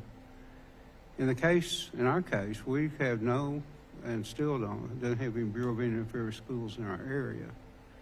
But we do have a dormitory, and that dormitory is where students live in that dormitory, and then they attend public school. And there's an example of that, I think, also in the Creek Nation. But so we felt like that we could do a better job on that, because they basically housed the people, sent them to school, and the experience was not exactly what it needed to be. And we contracted for that, and we ran that program for a while as it was. But we worked to change the model, one that was more therapeutic, one where the students received more than just a room to live in. And so by doing that, we actually built cottages, and we would have house parents in that cottage where they would interact with the students. They would attend public schools. And their grade points went up. They were certainly happier students than they were in the other setting. Didn't have as many runaways as they had. These students obviously are there, many of them, because they have a lot of issues at home. And so we try to create, and have created, I might add, a more home-type environment for them. And a holistic system there as well. What might be the factors that would discourage a tribe from pursuing self-governance agreements? I think part of it is you have to have confidence you can do it. And in our case, if someone said you can't do it, it made us want to do it even more, you know. But it's a matter of having the confidence and having systems that you believe will sustain a contract. But I really think that the step out, do what you can, and learn if there's something to learn, and seek the advice of those who really know what they're doing. Okay. Well, thank you. I appreciate it. I would have many more questions asked, but my time is expiring, so I yield back. The gentleman yields back, and the chair now recognizes the gentlelady from Utah, Ms. Malloy, for 5 minutes. Thank you, Mr. Chairman. I'll slide this closer. Thank you all for being here. This has been really enlightening for me as well. I wrote down a lot of the same quotes that Congressman Stauber did, and then he used all of them, so that'll save me some of my 5 minutes. Thanks, Pete. But what I heard from all of you is the idea that government closer to the people and the resources responds better to the needs of the people and the resources. And as someone from a public land state, that rings really true to me. We have some experience with the federal government managing the majority of the land in our state, and bureaucracy getting in the way of good ideas and responding to the needs of the people. And I'm really intrigued by what Chief Hoskin said, his story about the sense of pride that Cherokee elders got from being able to go buy Cherokee beef. They know where it comes from. They're in a setting that's designed to preserve their dignity by their own tribe. And you have had to answer a lot of questions, so I'm not starting with you. But I love the idea of tribes creating jobs and a competent workforce while preserving the dignity of their own people. And while you've got this many members of Congress here and we're on C-SPAN and you have an audience, I just want to give the rest of you a chance to share any similar experiences you've had with being able to respond to your people in a unique way that preserves the dignity and the culture of your people that the federal government wouldn't have been able to do. Well, again, it's almost the same example. We started a meat processing facility in Smithville, Oklahoma, a population of like 200 people, and it employed 30-plus employees there. And then also we did the same thing by acquiring that product and putting it into are the food distribution program. But also the thing that I love about it is, and it's helped our tribal members, but also it helps the non-tribal citizens as well, because there was no other place that could process meat in that area. So it grew the whole economy as well as meeting the need of our tribal members. And I think about healthcare as well, because we're able to provide the unique, culturally tailored to our tribal citizens and how we meet their needs, as well as the education programs. For example, in our early childhood programs, we're able to provide our language program to them. And then even in our high school, we're in all of those 89 school districts I mentioned earlier, providing our Choctaw language to them, as well as to some of the universities and colleges in our area. So I think that has allowed us to tailor specifically to meet the cultural needs and the local needs of our people. Thank you. Anybody else? The Osage Nation is proud in their investment in harvest land, where they have hydroponics, where they grow their food and they can it and they sell it in a store. And we also have a butcher house, and we have a buffalo ranch the tribe has opened and invested. So not only does it provide jobs, it too has been a source of pride for our tribal members since that program's been stood up and continues to grow.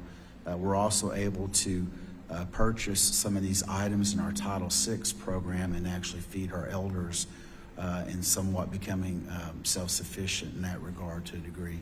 Thank you. Thank you. Go ahead.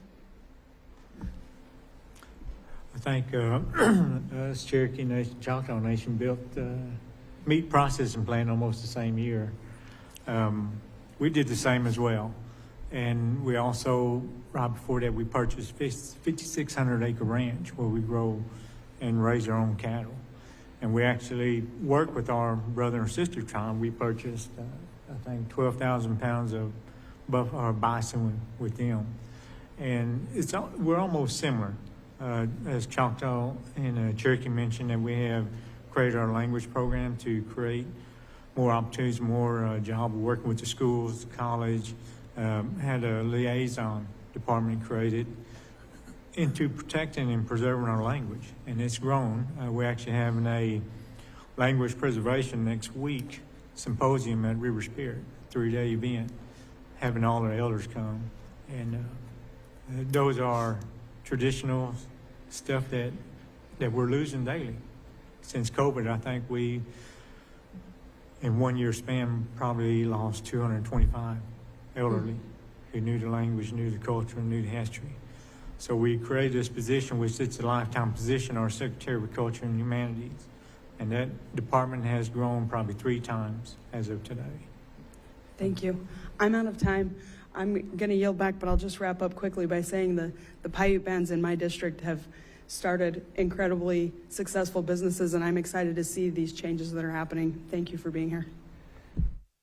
Gentlelady yields back. The chair now recognizes the gentleman from Colorado, Mr. Hurd, who chairs the subcommittee on Indian and Insular Affairs on the House Natural Resources Committee. You're recognized for 5 minutes. Thank you very much, Mr. Chairman. Chair Supernaw said something that really caught my ear. She said, self-governance is a form of economic development. And that is a simple but profound insight. And I think it underpins the Indian Self-Determination Education Assistance Act, ISDEA. And that legislation also accounts for tribal sovereignty. It accounts for the government-to-government relationship between the federal government and the tribes. And Chief Batton, as you and I were discussing before, it also promotes self-determination, but also responsibility and accountability on the tribal level as well. So it's also an example of bipartisan problem solving. As Chairman Westerman mentioned, I am the chairman of the House Indian and Insular Affairs Subcommittee and Natural Resources, and I'm very happy that my colleague, Representative Ledger Fernandez, is here as well. She's the ranking member on that subcommittee, and I look forward to working with her on advancing public policy that is thoughtful and sensible and good for Indian country. So I want to also thank our witnesses for being here as that subcommittee chair. I look forward to working with you and other tribal leaders across the country in advancing sound public policy. Chair Supernaw, when the Quapaw Nation compacted out various realty services, the Alati files that you received were in disarray. What did you encounter, and how did that impact your ability to carry out economic development projects? So this situation occurred prior to us compacting, but since 1964, there had been a gas pipeline trespass on some of our Alati's property. So then when, we compacted and took over our realty services, it was the professional team in our realty and trust services that finally got it resolved. And it just got resolved a year ago.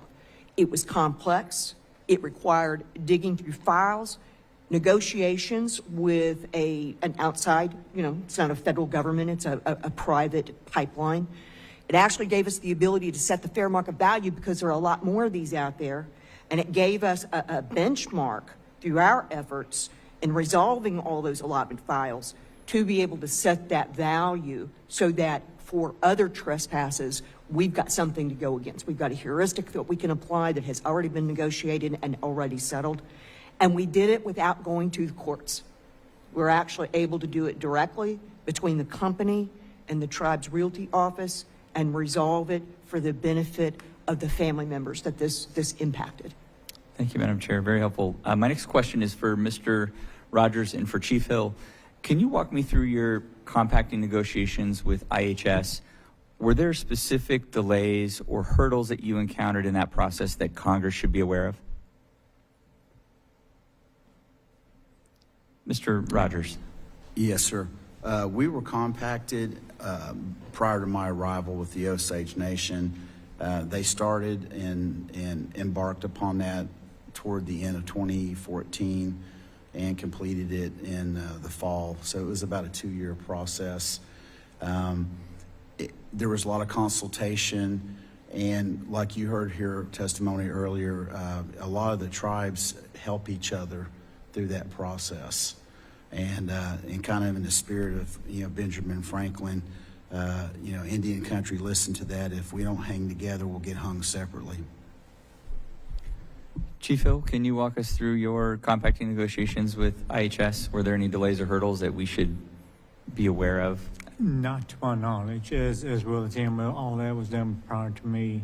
But it'd be something I definitely will find out for you, but not to my knowledge as of today.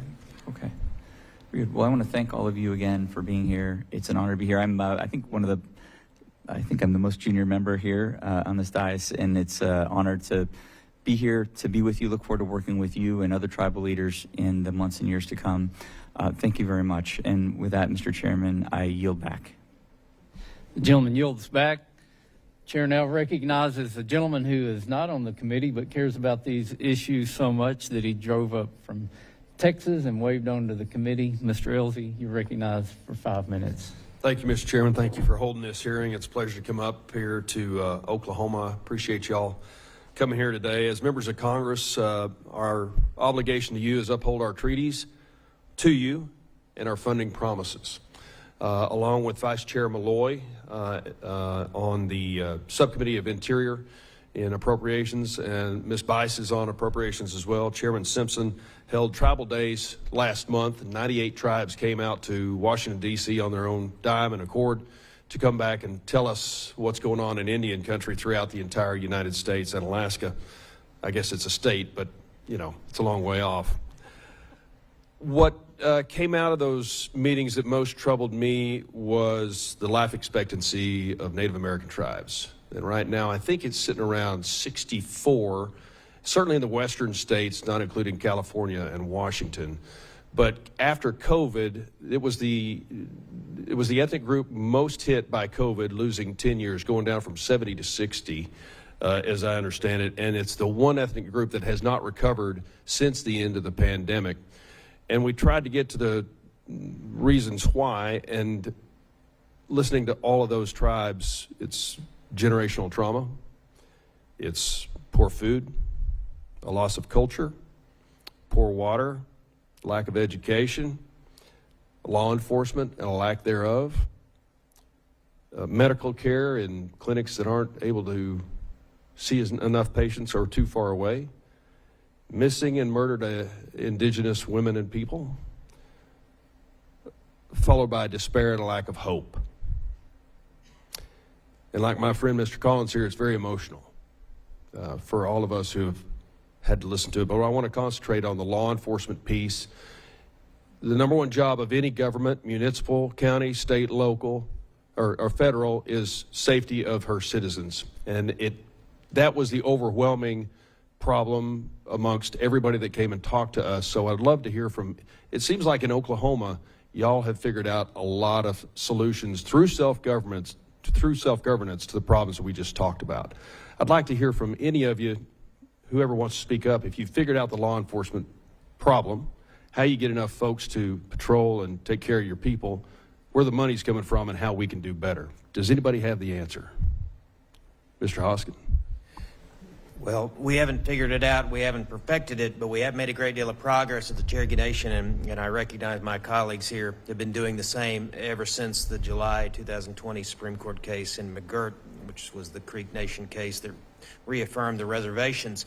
It expanded the geographic scope of what we're obliged to do, which is, as you mentioned, is to protect the people. We put initially our own dollars to the tune of about $30 million into scaling up, it seemed like overnight, a criminal justice system to meet the moment. And so that's one thing we did. We've also pressed the Congress for dollars specifically for tribes that are impacted by McGirt, so we can seize those opportunities with federal dollars. We've also strengthened what were already, I think, very good working relationships with the United States Department of Justice and with the Bureau of Indian Affairs with respect to law enforcement and prosecutions. We've been engaged in the missing and murdered indigenous persons initiatives. One thing I would note that's relevant to ISDEA is, as we have amassed some third-party revenue, which only happens when tribes can take control of their own health system, we can start, and we have at the Cherokee Nation, identifying public health crises that at first glance as a layperson you wouldn't recognize, I wouldn't recognize, and that is that a lack of public safety is a public health crisis, a lack of affordable housing is a public health crisis, and so we're shifting some of those dollars to do this. Build a Marshall substation in a community that has a lot of crime that contributes to that generational poverty, low health outcomes, low life expectancy. And so the ability to run a healthcare system turns out to be a great strategy, not only for healthcare, but for public housing, but for law enforcement. So continuing to strengthen this law and empower the tribes will, I think, meet the interests that you've identified. Thank you, Congressman. Thank you very much for that answer. Anybody else? Chief Batton. One of the things that's been really important is partnerships. The ability to have self-determination, self-governance yourself is to partner with other entities. So we've partnered with every other law enforcement agency, city, county, and the state of Oklahoma in cooperative agreements, cross-deputization, so that, because we don't have all the resources, they don't have all the resources, so we have to work together. At the end of the day, we just want to catch the people that's breaking the law, and then we'll turn them over to the proper jurisdiction. So we are just like Chief Hoskin, as whenever this happened, this ruling, is we spend about $30 million annually to make sure. We were fortunate enough, we had some of our judicial systems, some of our laws in place, but we've had to really ramp up and get those involved. But I think we've been the most successful in regards to partnering and pulling that together. And I don't know about another government within probably 90 days has set up their laws, their court system, their jurisdiction, all those things in place to get them implemented and be effective. Thank you. Thank you, Chair Westerman, and I'd like to thank our hosts, Mr. Lucas and Ms. Bias, for hosting us today. Thank you. The gentleman yields back. I recognize myself for the final round of questions, and again, I want to thank the witnesses for being here. Mr. Spaan, I took notes when you started listing things we could do to maybe improve ISDEA. You said some key programs in agriculture. You referred to additional health care programs, DOJ programs, BA technology upgrades.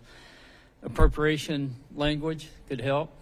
And I just want to open it up to the dais. Maybe we can start with Mr. Rogers. Is there anything else that we need to know that we can take back to Washington and work on to make the self-determination work even better than it's worked the past 50 years. Yes, sir, Chair. I believe more education and resources from the BIA and IHS to assist tribes that are going through that process, and not forget about them once they do. You know, follow up and keep that. Sometimes it's, you know, once you have achieved that, it's kind of like, we'll figure it out, you're on your own. And those are actual comments that have been received in years past. So I think that would be one of the big things to help. Also, when it comes to attracting professionals in the health side, you know, HRSA and the continuation of the funding, the student loan payback program with the people who choose to work in Indian country continues to be, for us, a big concern. Thank you. Mr. Spaan, anything to add to your already nice list? I think the other thing I would add is that we would encourage Congress to really protect base funding for tribal programs. Whenever tribes are electing, if they want to take over a program under self-determination or self-governance, they are looking at that funding level and seeing, can they operate the program within here or can they supplement it? So protecting that base funding is really critical. Another opportunity would be moving CSC and Section 105L over to mandatory side of appropriations. That provides certainty for tribes that this is a long-term commitment to self-governance and provide that stability needed to move forward. Thank you. Mr. Hill, and we're going to speed it up a little bit. I just want to touch on your question. I had it written down, but public safety. That definitely affected Creek Nation first. And with the cooperation with the other 4 tribes, we've been able to acknowledge that. And working with the state, you know, across deputization, our law enforcement from 30 to 140 currently now, and these jail agreements. And once that had happened, they almost tripled in price from $30, almost $89 a day that we have to pay in our jurisdiction, regardless what native they are. That's increased. So anything that can help with us, with all the tribes here. Chief Batton said before that he was looking at me as the guinea pig because it affected us first, and they gave them an opportunity to think ahead on what we can do. The unique thing about it is our tribal law enforcement has to learn state, federal, and tribal. Everyone local just knows the state and federal law. So that's the unique thing about it. They can go to the city limits, and the county can only go to the county limits, but tribal law enforcement can travel all 11 counties where we can help. With the new drone system, we've been helping, as I mentioned last night, had a victim or had a suspect with the assistance with Cherokee marshals and Creek Nation, they was able to capture that person.